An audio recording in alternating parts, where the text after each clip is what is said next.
Hello everyone. आइए अब हमारी इंडियन पॉलिटी की जो टेस्ट सीरीज चल रही है उसके टेस्ट नंबर 10 पे आते हैं। ये भी स्टेटमेंट वाली क्वेश्चन है। तो first question is the central government enacted central education institutions reservation and admission act in 2006 और the act provided a quota of 27% for candidates belonging to other backward caste in central higher educational institutions। यानी कौन सी statement सही है इसमें? जो हमारी central government है उसने एनेक्ट किया था central education institution reservation and admission act 2006 में, और इस एक्ट ने प्रोवाइड किया था 27% रिजर्वेशन ओबीसी को सेंट्रल हायर एजुकेशन इंस्टीट्यूशंस में। तो सही स्टेटमेंट है इसमें दोनों, यानी both the statements are correct. अब आते हैं क्वेश्चन नंबर 2 पे। Article 16 provides for employ equality of opportunity for all citizens in matters of employment or appointment to any office under the state। और स्टेटमेंट 2 है the only grounds mentioned in article 16 are religion, race, caste, sex, place of birth और any of them. यानी article 16 equality देता है opportunity की सारे citizens को की इन मैटर्स ऑफ एम्प्लॉयमेंट, जो कि स्टेट के अंदर है सिर्फ, यानी प्राइवेट एम्प्लॉयमेंट नहीं। और जो स्टेटमेंट 2 है वो ये कह दिया कि जो ग्राउंड्स मेंशन्ड हैं कि इनके बेसिस पे सिर्फ इसके बेसिस पे डिस्क्रिमिनेशन नहीं हो सकता, वो है religion, race, caste, sex, place of birth और एनी ऑफ देम।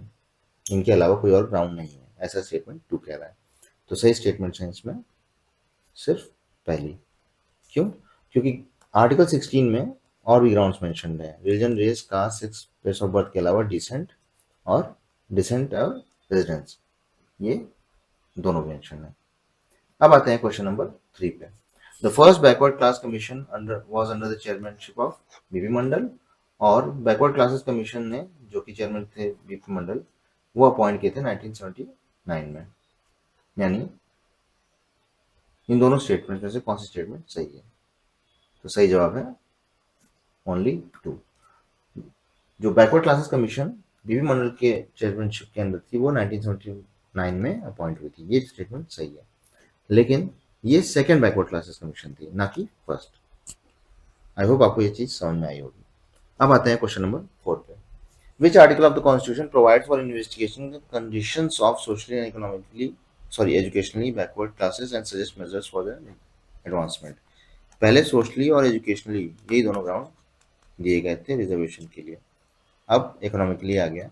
लेकिन ये जो कमीशन है ये बात कर रहा है सोशली और एजुकेशनली बैकवर्ड क्लासेस की। तो कौन सा आर्टिकल है? सही जवाब है आर्टिकल नंबर 340 और ये कॉन्स्टिट्यूशन में इस तरह से मेंशन्ड है।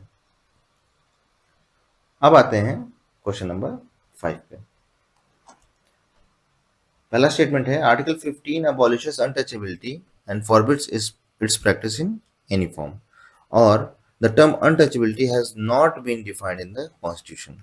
यानी आर्टिकल 15 बात करता है कि अनटचेबिलिटी को अबॉलिश कर दिया जाए, और ये जो अनटचेबिलिटी टर्म है ये कॉन्स्टिट्यूशन में कहीं भी डिफाइन नहीं किया गया है। तो इन दोनों में से सही स्टेटमेंट है स्टेटमेंट नंबर 2।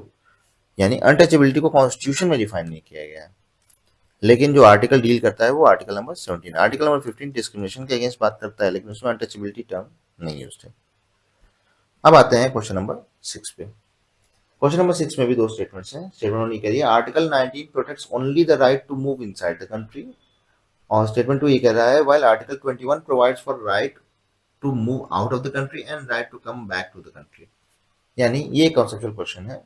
आर्टिकल 19 में फ्रीडम ऑफ मूवमेंट है, लेकिन वो विद इन द कंट्री है, ऐसा स्टेटमेंट 1 कह रही है। और आर्टिकल नंबर 21 ये राइट देता है freedom of movement outside the country and to return back to the country. तो क्या ये दोनों स्टेटमेंट सही है, या इनमें से कौन सी स्टेटमेंट सही है आपको बताना है। सही जवाब है सी। अब आते हैं क्वेश्चन नंबर 7 पे। The fundamental right to form cooperatives was added in article 19 by which constitutional amendment act. यानी कौन सी कॉन्स्टिट्यूशनल अमेंडमेंट एक्ट के थ्रू कोऑपरेटिव्स को राइट टू फॉर्म कोऑपरेटिव्स एक फंडामेंटल राइट बनाया गया था आर्टिकल 19 के अंदर? क्या वो 97 था, 2011 या 93rd, 86th, 102nd? सही जवाब है 97th constitutional amendment act of 2011। अब आते हैं क्वेश्चन नंबर 8 पे। Sovereignty and integrity of India as grounds for reasonable restriction on fundamental rights under Article number 19 was added by, यानी सोवरेनिटी और इंटीग्रिटी ऑफ इंडिया को जो रीजनेबल रेस्ट्रिक्शन के एक ग्राउंड बनाया गया है फंडामेंटल राइट आर्टिकल नंबर 19 के अंदर, तो वो किस कॉन्स्टिट्यूशनल अमेंडमेंट एक्ट के थ्रू ऐड किया गया था? फर्स्ट, सेवंथ, 16th या 17th? तो सही जवाब है आर्टिकल नंबर 19 के अंदर जो है वो सी है, 16th constitutional amendment act of 1963। अब आते हैं क्वेश्चन नंबर 9 पे। Which article reads protection in respect of conviction for offences? यानी कौन सा आर्टिकल रीड करता है protection in respect of conviction for offences? Article 20, 21, 22 या 23? सही जवाब है आर्टिकल नंबर 20। आर्टिकल नंबर 22 से कंफ्यूज मत हो जाएगा, ये डिटेंशन की बात करता है और कॉन्स्टिट्यूशन में आर्टिकल नंबर 20 इस तरह से मेंशन्ड है। अब आते हैं क्वेश्चन नंबर 10 पे।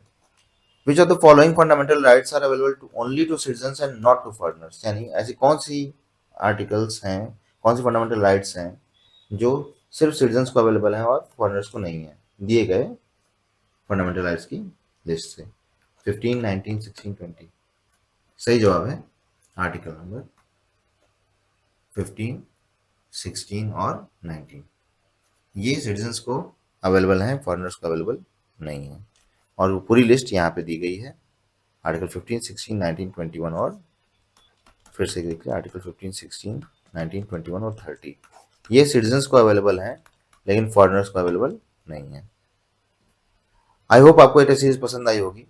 बाकी कोई क्वेरी या सजेशन हो तो हमें बिल्कुल लिख सकते हैं। Thank you very much.